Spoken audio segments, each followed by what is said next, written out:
Formula 11 ಮತ್ತೆ 12 ಅಲ್ಲಿ ಆ ನಾವು simple present time verbs usage ಅನ್ನ ನೋಡಿದ್ವಿ. ಸಿಂಪಲ್ ಪ್ರೆಸೆಂಟ್ ಟೈಮ್ ಅಂದ್ರೆ ನಾವು ಯಾವ ಆಕ್ಷನ್ಸ್ ಅನ್ನ ಪದೇ ಪದೇ ಮಾಡ್ತೀವಿ ಅದನ್ನ ಸಿಂಪಲ್ ಪ್ರೆಸೆಂಟ್ ಟೈಮ್ ಅಲ್ಲಿ ಹೇಳ್ತೀವಿ.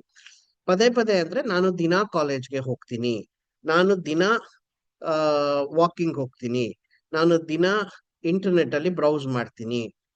ಈ ತರ್ತಕ್ಕಂಥದ್ದು ಪದೇ ಪದೇ ನಾನು ದಿನ ನ್ಯೂಸ್ ಪೇಪರ್ ಓದ್ತೀನಿ, ನಾನು ತಿಂಗಳಿಗೊಮ್ಮೆ ದುಡ್ಡನ್ನ ನಮ್ಮ ಪೇರೆಂಟ್ಸ್ಗೆ ಕಳಿಸ್ತೀನಿ, ಸೊ ನಾನು 6 ತಿಂಗಳಿಗೆ ಒಂದ್ಸಲಿ ನನ್ನ ನೇಟಿವ್ಗೆ ಹೋಗಿ ಬರ್ತೀನಿ. ಅಂದ್ರೆ ಇದು ನೋಡಿ, ಆಕ್ಷನ್ಸ್ ವಿಚ್ ವಿ ರಿಪೀಟ್ ಅಂದ್ರೆ 6 ತಿಂಗಳಿಗೆ ಅದನ್ನ ಮಾಡ್ತೀರಾ, ಅಥವಾ ಒಂದೊಂದ್ ತಿಂಗಳಿಗೆ ನೀವು ನಾನು ಪ್ರತಿ ತಿಂಗಳು ಎಲೆಕ್ಟ್ರಿಸಿಟಿ ಬಿಲ್ ಅನ್ನ ಪೇ ಮಾಡ್ತೀನಿ. ಇವೆಲ್ಲ ಏನು ಆಕ್ಷನ್ಸ್ ವಿಚ್ ವಿ ರಿಪೀಟ್ ಅಂತ ಹೇಳ್ತೀವಿ. ಸೊ ಇವಾಗ ಫಾರ್ಮುಲಾ 11 ಮತ್ತೆ 12 ಅಲ್ಲಿ ಐ ಯು ಎನಿ ಪ್ಲೂರಲ್ ಬಂದಾಗ ಯಾವ ರೀತಿ ವರ್ಬ್ ನ ಯೂಸ್ ಮಾಡೋದು ಅಂತ ನೋಡಿದ್ವಿ. ಯಾರಾದ್ರೂ ಈ ಫಾರ್ಮುಲಾಗೆ ಡೈರೆಕ್ಟ್ ಆಗಿ ಬಂದಿದ್ರೆ ನೀವು ಫಾರ್ಮುಲಾ 1 ಇಂದ ಬರಬೇಕು, ಯಾಕೆಂದ್ರೆ ಇದೆಲ್ಲ ಕಂಟಿನ್ಯೂಟಿ. ಹಂಗಾಗಿ ಫಾರ್ಮುಲಾ 13 ಏನಾದ್ರು ಡೈರೆಕ್ಟ್ ಆಗಿ ಬಂದಿದ್ರೆ ಅದು ನಿಮಗೆ ಅದು ಗ್ರಿಪ್ ಸಿಗಲ್ಲ ಲ್ಯಾಂಗ್ವೇಜ್ ಮೇಲೆ. ಹಂಗಾಗಿ ಇಲ್ಲಿ ಇವಾಗ V1 ಇವಾಗ ನಿಮಗೆ ಗೊತ್ತು, V1 V2 V3 V4. ಗೋ, ವೆಂಟ್, ಗಾನ್, ಗೋಯಿಂಗ್. ಗೋ ಅನ್ನೋದು V1 ಆಗುತ್ತೆ, ಸೊ ವೆಂಟ್ ಅನ್ನೋದು V2 ಆಗುತ್ತೆ, so go went gone V3 ಆಗುತ್ತೆ, ಗೋಯಿಂಗ್ ಅನ್ನೋದು V4 ಆಗುತ್ತೆ. ಇವಾಗ ಸಿಂಗ್ಯುಲರ್ ಬಂದಾಗ ಅಂದ್ರೆ ಎನಿ ಸಿಂಗ್ಯುಲರ್ ಅಂದ್ರೆ ಇವಾಗ ನಿಮಗೆ ಆಲ್ರೆಡಿ ಗೊತ್ತಾಗಿದೆ, ಒಬ್ಬ ವ್ಯಕ್ತಿ ಹಿ, ಶಿ, ರಘು ಅಥವಾ ಪ್ರವೀಣ್ ಈ ರೀತಿ ಬಂದಾಗ ಸಿಂಗ್ಯುಲರ್ ಅಂತ ಹೇಳ್ತೀವಿ. ಯಾವ ರೀತಿ ಯೂಸ್ ಮಾಡಬೇಕು? ಸೊ ತುಂಬಾ ಸಿಂಪಲ್ ಫಾರ್ಮುಲಾ. ಎನಿ ಸಿಂಗ್ಯುಲರ್ ಬಂದಾಗ ಹಿ, ಶಿ, ಪ್ರವೀಣ್. ಇಲ್ಲಿ ಹಿ ಒಬ್ಬ, ಅವನು ಒಬ್ಬ ವ್ಯಕ್ತಿ, ಶಿ ಅವಳು ಒಬ್ಳು, ಸೊ ಪ್ರವೀಣ್ ಒಬ್ಬ ವ್ಯಕ್ತಿ. ಆಪ್ಷನಲ್, ಈ ಆಪ್ಷನಲ್ ಫೀಲ್ಡ್ ನಿಮಗೆ ಕನ್ಫ್ಯೂಷನ್ ಆದ್ರೆ ಅದನ್ನ ಯೂಸ್ ಮಾಡೋ ಅವಶ್ಯಕತೆ ಇಲ್ಲ. ಈ ಆಪ್ಷನಲ್ ಅಲ್ಲಿ ಏನೇನ್ ಬರ್ಬೇಕು ಇದಿಷ್ಟು. ಸೊ ಈ 6ರಲ್ಲಿ ಯಾವ್ದನ್ ಬೇಕಾದ್ರೂ ಯೂಸ್ ಮಾಡ್ಬೋದು. V1 ವರ್ಬ್ ಜೊತೆಗೆ ಎಸ್ ಅಥವಾ ಇ ಎಸ್ ಅಥವಾ IES ಅನ್ನ ಆಡ್ ಮಾಡ್ಬೇಕಾಗತ್ತೆ. He goes to college. He go ಅನ್ನೋದು V1, ಅದ್ರ ಜೊತೆಗೆ ಏನ್ ಮಾಡ್ತೀವಿ ನಾವು ES ನ ಆಡ್ ಮಾಡ್ತೀವಿ. He goes to college. Okay, he goes to college. Okay, so ಇಲ್ಲಿ ನಾವು ಆಪ್ಷನಲ್ ಹಾಕ್ಬೇಕು ಅಂದ್ರೆ ಸೊ ಹಿ ಸಮ್ ಟೈಮ್ಸ್, ಅವನು ಯಾವಾಗ್ಲಾದ್ರೂ ಅಪರೂಪಕ್ಕೊಂದ್ಸರಿ ಕಾಲೇಜಿಗೆ ಹೋಗ್ತಾನೆ ಅಂತ ಅನ್ಕೋಣ. He sometimes goes to college. ಈಗ ನೋಡಿ, ಅದೇ ಐ ಆಗಿದ್ರೆ ಐ ಗೋ ಟು ಕಾಲೇಜ್ ಆಗುತ್ತೆ, ಯು ಆಗಿದ್ರೆ ಯು ಗೋ ಟು ಕಾಲೇಜ್ ಆಗತ್ತೆ, ದೇ ಆಗಿದ್ರೆ they go to college, we go to college. But he goes to college, she goes to college, Praveen goes to college. ಆ ರೀತಿ ಬರುತ್ತೆ. ಕೆಲವು sentences ಅನ್ನ ನೋಡೋಣ.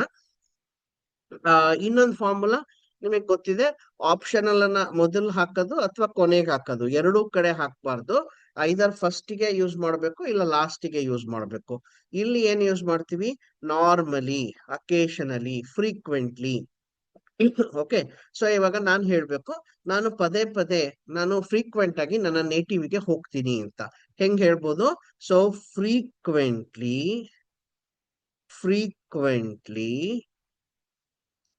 I go to my native. ಯಾಕೆ ಇಲ್ಲಿ ಗೋ ಬಂತು, ಐ ಬಂದಿದೆ, ಹಂಗಾಗಿ ಅದೇನೆ ನಾನು ಫ್ರೀಕ್ವೆಂಟ್ಲಿ ಪವನ್ ಅಂತೀನಿ. ಪವನ್ ಒಬ್ಬ ವ್ಯಕ್ತಿ ಆದ, ಹಂಗಾಗಿ ಏನಾಗ್ಬೇಕು? ಗೋಸ್ ಟು ಹಿಸ್ ನೇಟಿವ್, ಅವನ ನೇಟಿವ್ಗೆ ಹೋಗ್ತಾನೆ. ಸೊ ಇಲ್ಲಿ ಪವನ್, ಸೊ ಹಂಗಾಗಿ ಹಿಸ್ ಬಂತು. ಸೊ ಅದೇ ಏನಾದ್ರು ಫ್ರೀಕ್ವೆಂಟ್ಲಿ ರಮ್ಯಾ ಅಂತ ತಗೊಂಡ್ರೆ ಅವಳು ಹುಡುಗಿ ಆಗಿರೋದ್ರಿಂದ ಗೋಸ್ ಟು ಹರ್ ನೇಟಿವ್. ಇಲ್ಲಿ ಹರ್ ಆಗತ್ತೆ, ಹರ್ ನೇಟಿವ್, ಅವಳ ನೇಟಿವಿಗೆ. ಪವನ್ ಅವನ ನೇಟಿವಿಗೆ, ನಾನು ನನ್ನ ನೇಟಿವಿಗೆ ಅಂತ ಹೇಳ್ತಾ ಇದ್ದೀನಿ. ಗೋಸ್ ಬಂತು, ಅಬ್ಸರ್ವ್ ಮಾಡಿ ಇಲ್ಲಿ ಡಿಫರೆನ್ಸ್ ನ. ಸೊ ಇದಕ್ಕೂ ಇಲ್ಲಿ ಗೋಸ್, ಇಲ್ಲಿ ಮಾತ್ರ ಗೋ ಅಂತ ಇದೆ. ಸೊ ಹಂಗಾಗಿ ಎನಿ ಸಿಂಗ್ಯುಲರ್ ಬಂದಾಗ ವರ್ಬ್ ಜೊತೆಗೆ ಎಸ್ ಅಥವಾ ಇ ಎಸ್ ಅಥವಾ ಐ ಇ ಎಸ್ ಅನ್ನ ನಾವು ಆಡ್ ಮಾಡ್ಲೇಬೇಕು. ಸೊ ಇಲ್ಲ ಅಂದ್ರೆ ಇಂಗ್ಲಿಷ್ ಕೊಲೆ ಆಗುತ್ತೆ. ಪಾಸಿಟಿವ್ ಸೆಂಟೆನ್ಸಸ್ ಅನ್ನ ನೋಡೋಣ. Pavan lives in London. Optional ಅನ್ನ ಹಾಕ್ಲೇಬೇಕು ಅಂತ ಇಲ್ಲ, ಅದಕ್ಕೆ ಅದರ ಹೆಸರು ಆಪ್ಷನಲ್ ಅಂತ. So Pavan lives in London. Lives ನೋಡಿ, ಇಲ್ಲಿ ಎಸ್ ಆಡ್ ಮಾಡಿದೀವಿ. ಸೊ ಎಸ್ ಅನ್ನ ಆಡ್ ಮಾಡಿದೀವಿ. ಹಂಗಾಗಿ so Pavan lives in London. ಅದೇ ಪವನ್ ಬದಲು ಪವನ್ ಅಂಡ್ ಪ್ರವೀಣ್ ಆಗಿದ್ದಿದ್ರೆ ಇಬ್ರು ವ್ಯಕ್ತಿಗಳಾಗ್ತಿದ್ರು. Pavan and Praveen live in London ಆಗ್ತಾ ಇತ್ತು. Pavan and Praveen live in London. My cousin ನೋಡಿ, ಮೈ ಕಸಿನ್ ಅನ್ನೋದು ಸಿಂಗ್ಯುಲರ್, ಒಬ್ಬ ಕಸಿನ್ ಬಗ್ಗೆ ಹೇಳ್ತಾ ಇದ್ದೀನಿ. ಲೈಕ್ಸ್, ಲೈಕ್ ಅನ್ನೋದು ವರ್ಬ್, ಅದಕ್ಕೆ ಏನ್ ಆಡ್ ಮಾಡಿದ್ವಿ ನಾವು, ಎಸ್ ನ ಆಡ್ ಮಾಡಿದ್ವಿ. My cousin likes big cities. ನಿಮಗೆ ವರ್ಬ್ಸ್ ಕಂಪ್ಲೀಟ್ ವರ್ಬ್ ಲಿಸ್ಟ್ ಬೇಕು ಅಂದ್ರೆ ನೀವೇನ್ ಮಾಡ್ಬೇಕು, ಈ ಕೆಳಗಡೆ ಇರೋ ನಂಬರ್ ಅನ್ನ, ಈ ಕೆಳಗಡೆ ಸ್ಲೈಡ್ ಅಲ್ಲಿ ಇರೋ ನಂಬರ್ ಅನ್ನ ನೀವು ಸೇವ್ ಮಾಡ್ಕೊಂಡು ಅದಕ್ಕೆ ನಿಮ್ಮ ಹೆಸರು, ನಿಮ್ಮ ಊರು, ನೀವು ಸ್ಟೂಡೆಂಟ್ ಆಗಿದ್ರೆ ಸ್ಟೂಡೆಂಟ್ ಅಂತ, ವರ್ಕ್ ಮಾಡ್ತಾ ಇದ್ರೆ ವರ್ಕ್ ಮಾಡ್ತಾ ಇರೋದು ಏನ್ ವರ್ಕ್ ಅಂತ ಒಂದು ಮೆಸೇಜ್ ಕಳಿಸಿ ವರ್ಬ್ಸ್ ಅಂತ ಕಳಿಸಿದ್ರೆ ಆ ವರ್ಬ್ಸ್ ಲಿಸ್ಟ್ ಅನ್ನ, ಕಂಪ್ಲೀಟ್ ಲಿಸ್ಟ್ ಅನ್ನ ನಿಮಗೆ ಕಳಿಸ್ಕೊಡ್ತಾರೆ. So my cousin likes big cities, like ಗೆ ಎಸ್ ಆಡ್ ಮಾಡಿದ್ವಿ. ಅದೇ ಏನಾದ್ರೂ ಮೈ ಕಸಿನ್ಸ್ ಆಗಿದ್ದಿದ್ರೆ ಲೈಕ್ ಬರ್ತಾ ಇತ್ತು. ನೆಕ್ಸ್ಟ್ ಪ್ರವೀಣ್. ಪ್ರವೀಣ್ ಒಬ್ಬ ವ್ಯಕ್ತಿಯಾದ, ಹಂಗಾಗಿ ವರ್ಬ್ ಜೊತೆಗೆ ಎಸ್ ಅಥವಾ ಇ ಎಸ್ ಅಥವಾ ಐ ಇ ಎಸ್ ನ ಆಡ್ ಮಾಡ್ಬೇಕು. ಪ್ರವೀಣ್ ವರ್ಕ್ಸ್. ಸರ್ ನನಗೆ ಎಸ್ ಯಾವಾಗ ಆಡ್ ಮಾಡ್ಬೇಕು, ಇ ಎಸ್ ಯಾವಾಗ ಆಡ್ ಮಾಡ್ಬೇಕು, ಐ ಇ ಎಸ್ ಯಾವಾಗ ಆಡ್ ಮಾಡ್ಬೇಕು, ತುಂಬಾ ಕನ್ಫ್ಯೂಷನ್ ಆಗತ್ತೆ ಸರ್. ತಲೆ ಕೆಡಿಸ್ಕೊಂಬೇಡಿ, ನೀವು ಜಸ್ಟ್ ಸೆಂಟೆನ್ಸ್ ಅನ್ನ ನಾರ್ಮಲ್ ಆಗಿ ಮಾಡಿ, ನೀವು ಕರೆಕ್ಟ್ ಆಗಿ ಯೂಸ್ ಮಾಡಿರ್ತೀರಾ. ಅದು ಒಂದು ಬ್ಯೂಟಿ ಆಫ್ ಇದು ಲ್ಯಾಂಗ್ವೇಜ್, ಆಯ್ತಾ. ಸೊ ಗೋಸ್ ಅಂದಾಗ ನೀವು ಜಿಒ ಇ ಎಸ್ ಎ ಬರೀತೀರಾ, ಜಿಒ ಎಸ್ ಬರೆಯಲ್ಲ. ಅಕಸ್ಮಾತ್ ಏನಾದ್ರು ಜಿಒ ಎಸ್ ಬರೆದ್ರೆ ಮಳೆ ಬರುತ್ತೆ. ಸೊ ಅಲ್ಲಿ ದೇವರುಗಳು ಅಳ್ತಾ ಇರ್ತಾರೆ ಅಂತ. So Praveen works very hard. Works, work ಜೊತೆಗೆ ಎಸ್ ಆಡ್ ಮಾಡಿದ್ವಿ. Works very hard. He starts, ಅವನು ಎಷ್ಟೊತ್ತಿಗೆ ಶುರು ಮಾಡ್ತಾನೆ ದಿನ ಬೆಳಿಗ್ಗೆ, ಹಿ ಸ್ಟಾರ್ಟ್ಸ್, ಸ್ಟಾರ್ಟ್ ಜೊತೆಗೆ ಎಸ್ ಹಾಕಿದ್ವಿ. Starts at 7:30 and finishes at 8 o'clock in the evening. So ಇಲ್ಲಿ works, S work verb, work worked, worked working, start start verb, so finish verb. ಹಂಗಾಗಿ ಅದ್ರ ಜೊತೆಗೆ ಎಸ್ ಅನ್ನ ಆಡ್ ಮಾಡಿದೀವಿ. Next it costs a lot of money to build a hospital. Cost ಅನ್ನೋದು verb, ಅದಕ್ಕೆ ಏನ್ ಮಾಡಿದ್ವಿ, ಎಸ್ ಅನ್ನ ಹಾಕಿದೀವಿ. ಇಲ್ಲಿ ಇಟ್ ಸಿಂಗ್ಯುಲರ್, ಹಂಗಾಗಿ ಏನಾಯ್ತು, ವರ್ಬ್ ಜೊತೆಗೆ ಎಸ್ ಬಂತು. ಇನ್ ಕೆಲವು ಸೆಂಟೆನ್ಸಸ್ ಅನ್ನು ನೋಡೋಣ. ರಮ್ಯಾ ಆಲ್ವೇಸ್, ಇದು optional, gets gets to work early. ಅವಳು ಕೆಲ್ಸಕ್ಕೆ ಬೇಗ ಹೊರಡ್ತಾಳೆ, gets to work early. So Ramya and Raghu ಆಗಿದ್ರೆ Ramya and Raghu always get to work early ಆಗ್ತಾ ಇತ್ತು, ಗೆಟ್ಸ್ ಬರ್ತಾ ಇರ್ಲಿಲ್ಲ.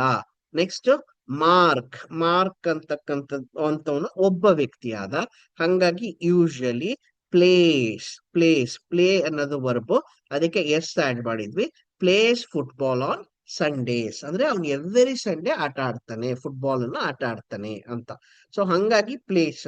ಅದೇ ಮಾರ್ಕ್ ಅಂಡ್ ಪೀಟರ್ ಆಗಿದ್ದಿದ್ರೆ Mark and Peter usually play football on Sundays ಬರ್ತಿತ್ತು, ಪ್ಲೇ ಬರೋದು, ಪ್ಲೇಸ್ ಬರ್ತಾ ಇರ್ಲಿಲ್ಲ.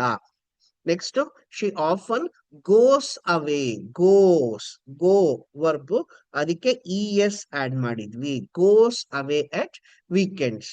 ಅವಳು ಸಾಮಾನ್ಯವಾಗಿ ವೀಕೆಂಡ್ಸ್ ಅಲ್ಲಿ ಹೊರಗಡೆ ಹೋಗ್ತಾಳೆ. So the earth goes round the sun. So go ಜೊತೆಗೆ ಏನ್ ಆಡ್ ಮಾಡಿದೀವಿ, ಇ ಎಸ್ ಅನ್ನ ಆಡ್ ಮಾಡಿದೀವಿ. Goes round the sun.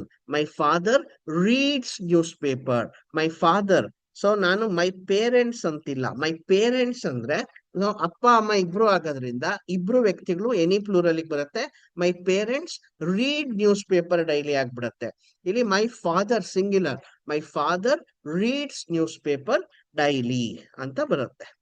Always she cries, ನೋಡಿ ಐ ಇ ಎಸ್ ಆಡ್ ಮಾಡಿದ್ವಿ, ಇಲ್ಲಿ ಐ ಇ ಎಸ್ ಅನ್ನ ಆಡ್ ಮಾಡಿದ್ವಿ. ಕ್ರೈಸ್ ಫಾರ್ ಸ್ಮಾಲ್ ಥಿಂಗ್ಸ್. ಅವಳು ಯಾವಾಗ್ಲೂ ಸಣ್ಣ ಸಣ್ಣ ವಿಷಯಕ್ಕೆ ಅಳ್ತಾಳೆ ಅಂತ. So she cries for small things always ಅಂತಾನು ಹೇಳ್ಬೋದು, always she cries for small things ಅಂತಾನು ಹೇಳ್ಬೋದು. ಇಲ್ಲಿ ನೋಡಿ, ಈ ಒಂದು ಸ್ಲೈಡ್ ಅಲ್ಲಿ ನಿಮಗೆ ಎಸ್ ಆಡ್ ಮಾಡೋದನ್ನು ನೋಡಿದ್ರಿ, ಇ ಎಸ್ ಆಡ್ ಮಾಡೋದನ್ನು ನೋಡಿದ್ರಿ, IES ಆಡ್ ಮಾಡೋದನ್ನು ನೋಡಿದ್ರಿ. ಸಾಮಾನ್ಯ ಯಾವ ಪದಕ್ಕೆ ಯಾವ ವರ್ಡ್ ಅಲ್ಲಿ ಎಂಡಿಗೆ ವೈ ಇರುತ್ತೆ, ಅದು ಆ ವೈ ಹೋಗಿ IES ಆಗುತ್ತೆ.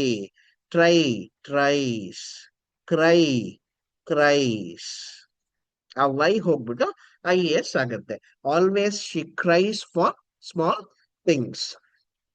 ಸೊ ಈ ಫಾರ್ಮುಲಾ, ನೆಕ್ಸ್ಟ್ ಫಾರ್ಮುಲಾ 14 ನೆಕ್ಸ್ಟ್ ವಿಡಿಯೋದಲ್ಲಿ ಮಾಡ್ತೀನಿ ನಾನು. ಇದನ್ನ ನೀವು ಪ್ರಾಕ್ಟೀಸ್ ಮಾಡಿ. ಸೊ ಇದು ಒಂದೇ ಒಂದು ಕಡೆ ಮಾತ್ರ SES IES ಇಂಗ್ಲಿಷ್ ಅಲ್ಲಿ ನಾವು ಆಡ್ ಮಾಡೋದು. ಈ ಫಾರ್ಮುಲಾದಲ್ಲಿ ಮಾತ್ರ, ಫಾರ್ಮುಲಾ 13 ಅಲ್ಲಿ ಮಾತ್ರ ನಾವು ವರ್ಬ್ ಜೊತೆಗೆ SES IES ಆಡ್ ಮಾಡೋದು. ಇನ್ ಎಲ್ಲೂ ಸಹ ನಾವು SES IES ಅನ್ನ ಆಡ್ ಮಾಡಲ್ಲ. ಸೊ ಹಂಗಾಗಿ ಇದು ವೆರಿ ಇಂಪಾರ್ಟೆಂಟ್ ಫಾರ್ಮುಲಾ. ಆದಷ್ಟು ಇದನ್ನ ಪ್ರಾಕ್ಟೀಸ್ ಮಾಡಿ. Thank you.